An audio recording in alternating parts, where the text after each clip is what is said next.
அநியாயமா கேரளா பஸ் சம்பவத்தில் உயிரை மாய்த்து கொண்ட தீபக் தனுசு ராசி இல்லைனாக்கா தனுசு லக்னம். இந்த ரெண்டில் ஏதாவது ஒன்றா தான் கம்பல்சரி கண்டிப்பாக இருந்தாகணும். ஏன் இப்போ தனுசுக்கு பார்த்தீங்கன்னா 7ஆம் இடத்துல குரு பகவான். அந்த 7ஆம் இடத்துல குரு பகவான்னாக்கா இந்த மே மாதம் 8ஆம் இடத்துக்கு உச்ச வீட்டுக்கு போகிறாரு. ரியாக்ஷன்ஸ் இப்போவே காட்டும் அப்படின்றத நான் ஏற்கனவே சொல்லியிருக்கேன்.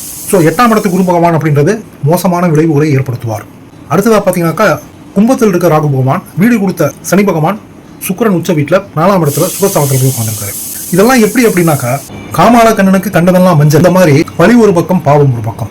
இப்போ தனுசு ராசியா இருந்தாலும் சரி, தனுசு லக்னக்காரங்களா இருந்தாலும் சரி, அது ஆணாக இருந்தாலும் சரி, பெண்ணாக இருந்தாலும் சரி, தவறு பண்ணாமலே தவறு செய்யாமலே ஏதோ தவறு செய்தா மாதிரி இவங்க ஒரு வெள்ளந்தியா அப்பாவியா ஒரு யதார்த்தமா இருந்தா கூட வேணுட்டுமே பிளான் பண்ணி பண்ணா மாதிரி ஒரு கெட்ட எண்ணத்தோட பண்ணா மாதிரி ஒரு அவப்பெயரை சம்பாதிக்கக்கூடிய இடத்துல இப்போ அவங்க இருக்கிறாங்க.